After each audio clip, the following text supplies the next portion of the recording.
Madame, Monsieur, bonsoir. Merci de nous rejoindre dans ce point de l'édition pour ce vendredi 18 mai. On commence d'abord par le début des travaux du sommet extraordinaire de l'Organisation de la coopération islamique à Istanbul. Le président du Conseil de la Nation, Abdelkader Ben Salah, y participe en sa qualité de représentant du président de la République, Abdelaziz Bouteflika. Le sommet de l'OCI réunit plusieurs chefs d'État autour de la question palestinienne à la lumière des derniers événements qui se sont produits à Gaza après l'agression israélienne faisant une soixantaine de morts et quelques milliers de blessés. Le texte qui doit être adopté accuse également l'administration américaine d'encourager les crimes d'Israël et de protéger Tel Aviv et dénonce également le transfert de l'ambassade américaine justement de Tel Aviv à El-Quds occupée. Le président du Conseil de la Nation, toujours à Istanbul, Abdelkader Ben Salah, s'est entretenu dans la capitale turque avec le Premier ministre palestinien Rami Hamdallah en marge de sa participation donc à ces travaux. Abdelkader Ben Salah, donc, qui a rencontré le responsable palestinien en présence du ministre des Affaires étrangères Abdelkader Ben Sahel. Et puis cette rencontre a permis de passer en revue la situation palestinienne dans ce contexte marqué par la grave escalade et les agressions israéliennes commises quotidiennement contre les Palestiniens innocents. Ben Salah a réitéré la position constante de l'Algérie en faveur de la Palestine sous la direction du président de la République Abdelaziz Bouteflika ainsi que son soutien absolu au peuple palestinien pour le recouvrement de ses pleins droits. Et puis pour sa part, le Premier ministre palestinien a salué le soutien inconditionnel de l'Algérie sous la direction du président de la République Abdelaziz Bouteflika et sa solidarité permanente avec la Palestine, peuple et gouvernement. Le ministre des Affaires étrangères, Abdelkader Ben Sahel, avait pris part ce vendredi à Istanbul à cette réunion ministérielle préparatoire de ce sommet extraordinaire de l'OCI. Cette réunion a été consacrée à l'examen des points inscrits à l'ordre du jour du sommet et de la déclaration qui sera soumise au sommet des chefs d'État et de gouvernement et qui sanctionnera les travaux. Adel Bouhabessa.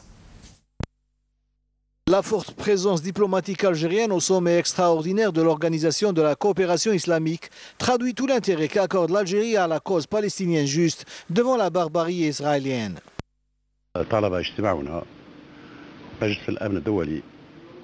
Au terme de notre réunion, nous avons demandé au Conseil de sécurité et à la communauté internationale en général d'assumer leurs responsabilités et de respecter leur engagement afin de respecter la légalité et le droit international en ce qui concerne la Palestine et veiller à demander des comptes aux forces d'occupation israéliennes sur les crimes de guerre commis contre les manifestants palestiniens pacifiques dans la bande de Gaza.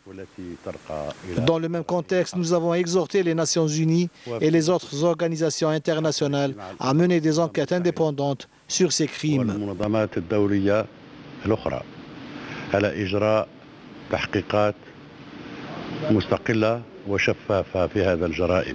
Les ministres des Affaires étrangères des pays de l'OCI, réunis dans la matinée à Istanbul, ont appelé à fournir une protection internationale au peuple palestinien et ont condamné les actions criminelles des forces d'occupation israéliennes contre les civils désarmés dans la bande de Gaza. Les ministres des Affaires étrangères ont accusé également l'administration américaine d'encourager les crimes de l'armée d'occupation israélienne et de la protéger et dénoncent le transfert de l'ambassade américaine de Tel Aviv à El-Quds occupée.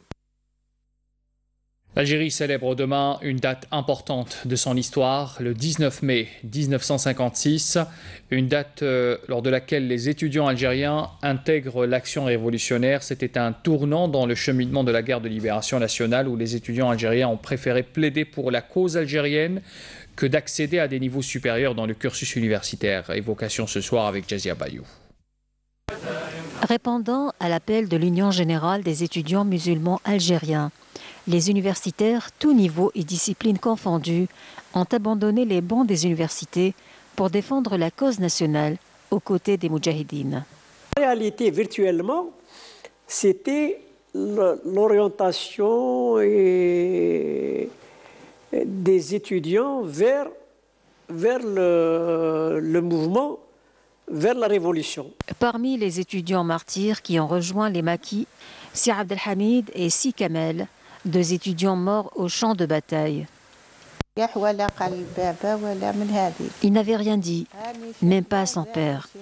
Il avait quitté la maison et un beau jour, mon père a reçu un courrier de sa part. Il lui avait dit qu'il avait rejoint le maquis pour défendre la cause algérienne. Le 23 mars 1957, Si Abdelhamid est tombé au champ d'honneur dans les montagnes de la Kabylie. Un an plus tard, c'était au tour de Si Kamel de rejoindre le chemin des martyrs à Akfadou. Et la liste est bien longue, marquée par ceux qui ont préféré sacrifier un avenir quasi assuré pour servir une cause plus noble et plus grande à leurs yeux. Économie, pour parler de l'ENI. L'ENI, l'entreprise nationale en électronique, qui vient de se doter d'une nouvelle unité. Cette dernière permettra à l'entreprise nationale de produire et de commercialiser sous sa propre marque 1 million de cartes mères par an pour les différents produits électroniques. Mounana Walhamoudi. Une nouvelle usine d'intégration électronique vient d'être mise en service au complexe de l'entreprise nationale des industries électroniques ENI. Cette structure, qui devra permettre d'augmenter et de diversifier la production électronique de cette entreprise, a été inaugurée par le ministre de l'Industrie et des Mines et par la ministre de la Poste et des TIC. Cette structure est à même de produire jusqu'à 1 million de cartes mères par an et qui concerne différents produits, ce qui constitue une grande avancée concernant l'industrie électronique en Algérie. فيما يخص الصناعة الإلكترونية نتاع الجزائر. في هذا الظرف هناك خصوصا 3 تجهيزات. En cette période, nous voulons nous assurer de notre capacité à fabriquer 3 produits, à savoir les terminaux de paiement, les équipements de mesure et de contrôle de la vitesse, ainsi que les récepteurs satellites. Le ministre de l'Industrie et des Mines a insisté sur l'importance de soutenir cette entreprise publique. Objectif, asseoir les bases requises devant permettre à l'entreprise de valoriser pleinement l'outil de production et de s'investir dans la recherche et l'innovation technologique. Opérationnelle depuis 2008, la plateforme technologique de Bousmaïl du Centre de recherche en technologie industrielle est l'un des 6 pôles technologiques répartis sur l'ensemble du territoire national. C'est un environnement favorable à la recherche pour une trentaine d'ingénieurs et de chercheurs qui innovent dans le domaine de l'industrie et surtout de l'aéronautique. Car depuis 2011, il faut le savoir, des prototypes de drones sont réalisés. Ils sont destinés notamment dans le domaine agricole. Reportage à Malbo Akbar. Voici des prototypes de drones conçus localement par une équipe d'ingénieurs et de chercheurs algériens au niveau de la plateforme technologique de Bousmaïl du Centre de recherche en technologie industrielle. Plusieurs prototypes de drones, soit à aile fixe ou multirotor, sont réalisés ici depuis 2011. Ils sont destinés à l'agriculture, la collecte d'images et au contrôle des installations industrielles. L'aéronautique constitue l'activité principale de la plateforme technologique de Bousmaïl. Nous avons réalisé 4 drones à aile fixe. Donc, le ML1, c'est un drone à 1,4 m. Nous avons fait le test à Blabbès en 2014. Le deuxième prototype qui concerne un autre drone à aile fixe d'1,7 m qui est fait 100% en matériaux composites. Le dernier, c'est un prototype d'un drone tactique, le ML3 d'1,3 m. Nous avons jusqu'à maintenant 4 drones à aile fixe et 3 drones multirotors. C'est des drones destinés à des applications civiles, surtout dans le domaine agriculture, contrôle des terrains agricoles, inspection des installations industrielles dans le champ pétrolier, des hydrocarbures. Nous travaillons aussi sur un modèle hybride qui est le VTOL. C'est un mode entre les ailes fixes et les multirotors. Ici, une trentaine d'ingénieurs et de chercheurs mettent leur savoir-faire au service de l'industrie. Une machine CNC à découpe fil chaud qui a été réalisée avec des matériaux locaux, avec nos ingénieurs et nos capacités, qui nous a fait gagner beaucoup de temps en termes de réalisation de structures de drones. Dernièrement, nous avons signé un contrat concernant la réalisation d'un drone multirotor, un Octa, dédié à l'agriculture. Lieu de formation pratique et de démonstration pour les étudiants des universités. Cette plateforme opérationnelle depuis 2008 dispose de moyens nécessaires destinés à la recherche et au développement de projets scientifiques. L'atelier dans lequel nous sommes en ce moment est un atelier de fabrication et de structure. L'atelier contient 4 zones principales. Il y a une zone sur la fabrication, il y a une zone de soudage, une zone des matériaux composites et une zone de contrôle des installations industrielles. À travers la réalisation de cet atelier, on est passé dans nos activités de recherche de l'échelle du laboratoire à l'échelle industrielle. Donc ce que vous voyez ici, c'est des installations réelles qui permettent aux jeunes ingénieurs, aux jeunes stagiaires venant de l'université de faire leur formation. L'atelier donc contient une partie d'usinage qui permettent la fabrication de pièces de différentes dimensions, notamment certaines d'entre elles destinées aux drones. Il contient aussi la partie soudage qui est un lieu aussi de formation et de qualification. Cette station mobile de contrôle des vols a été également réalisée ici par les ingénieurs et les chercheurs de la plateforme de Bousmaïl. Une plateforme étroitement liée à l'université et impliquée dans le développement de la recherche dans le secteur industriel. On apprend ce soir que 7 narcotrafiquants ont été arrêtés, 31 kg de kiff traités ont été saisis également à Mascara par un détachement combiné de l'armée nationale populaire. C'est ce qu'indique donc ce soir un communiqué du MDN. Dans le même contexte, on apprend également qu'un détachement de l'ANP a saisi 10 343 litres de carburant à Soukharas, Tbessa et Tarf également. Le 18 mai, journée internationale des musées. Les sites touristiques en Algérie font l'objet d'une large opération digne d'inventaire en vue de mieux les protéger. Certains sites, malheureusement, ne bénéficient pas encore de l'intérêt nécessaire. Jazia Bayou nous en parle là. De par les nombreuses civilisations qu'elle a connues, l'Algérie regorge de sites touristiques et monuments archéologiques. Un patrimoine d'une valeur inestimable, certains sites sont classés patrimoine universel par l'UNESCO, demeurent néanmoins négligés. Ni les sites ni les vestiges ne sont protégés. Le site n'est pas sécurisé et les objets peuvent être facilement pillés. Il n'y a pas de guide touristique ici. C'est un visiteur qui nous a donné quelques informations sur l'histoire de la région. Les gens sont perdus. Mais qu'est-ce que c'est une basilique, qu'est-ce que c'est un forum. D'ailleurs, j'ai demandé que c'est le forum, qu'est-ce que c'est un forum, basilique, la fontaine, le fougue, le théâtre, l'amphithéâtre. Et ils ne savent pas à quoi ça sert, les gens ne s'intéressent pas trop. Malgré ces défaillances, un travail important se fait par les autorités concernées pour recenser, classer et valoriser les sites archéologiques et historiques en vue de mieux préserver ce patrimoine des actes de vandalisme et de pillage. Les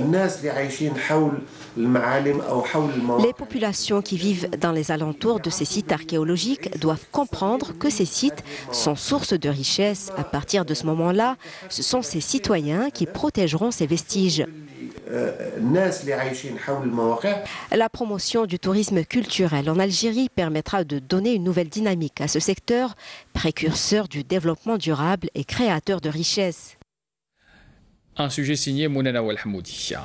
Et puis c'est le premier week-end du mois sacré de Ramadan. Après sa rénovation, il faut parler ce soir également de la mosquée de Ketchaoua qui accueille pour la première fois des fidèles pour les prières de Tarawih. Jazia Bayou. C'est dans la basse Casbah que la mosquée Ketchaoua s'est distinguée hier soir avec ses lumières étincelantes. Et pour la première fois après sa rénovation, les fidèles ne pouvaient pas manquer l'appel de la prière du soir pour effectuer ainsi leur première tarawih dans cette mosquée historique, et cela après sa réhabilitation et son investiture récemment par le président de la République. La Casbah est connue pour son charme particulier durant le mois sacré et l'ouverture de Ketchaoua est la bienvenue.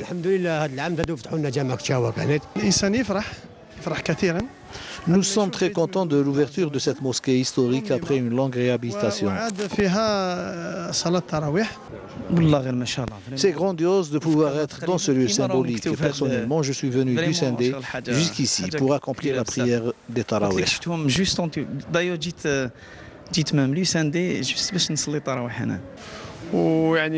C'est très important de réhabiliter de tels monuments historiques qui font partie de notre patrimoine islamique. Ketchaoua continuera d'accueillir ses fidèles dans ce lieu hautement symbolique qui fait partie de notre patrimoine historique et islamique. Puis on parle d'une autre mosquée à Boumerdes cette fois, qui a été longtemps en chantier, la mosquée Abdelrahman Ibn Khaldoun, qui vient d'être inaugurée. C'est une aubaine pour les fidèles, notamment ce mois sacré de Ramadan, marqué bien sûr par l'accomplissement des prières surérogatoires. Par ailleurs, le projet d'un centre culturel islamique à proximité de la mosquée est en cours de réalisation. Mounena Walhamoudi. La ville de Boumerdes s'illumine par l'ouverture d'une nouvelle mosquée, celle de Abdelrahman Ibn Khaldoun. Dès la première soirée du Ramadan, les fidèles se sont précipités vers cette mosquée pour y accomplir la première prière de Tarawih. Il y a 2 jours de cela, le président de la République avait inauguré la salle de prière de la grande mosquée ainsi que la Zawiya Belqaïdiya. Aujourd'hui, nous sommes ravis de rassembler ce nombre important de fidèles à travers l'ouverture de cette mosquée où nous avons accompli la première prière nocturne de ce mois sacré.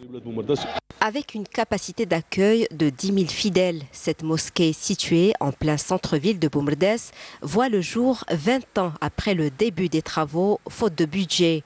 La réalisation de ce lieu de culte a été assurée par l'association religieuse de cette mosquée. C'est la fin de ce journal, merci de l'avoir suivi, très bonne soirée à tous. Pour l'information, retrouvez demain à midi Amina Zahouf. Je vous donne rendez-vous à 18h, heure d'Alger, pour le journal du soir. Sahaf Torkom à tous.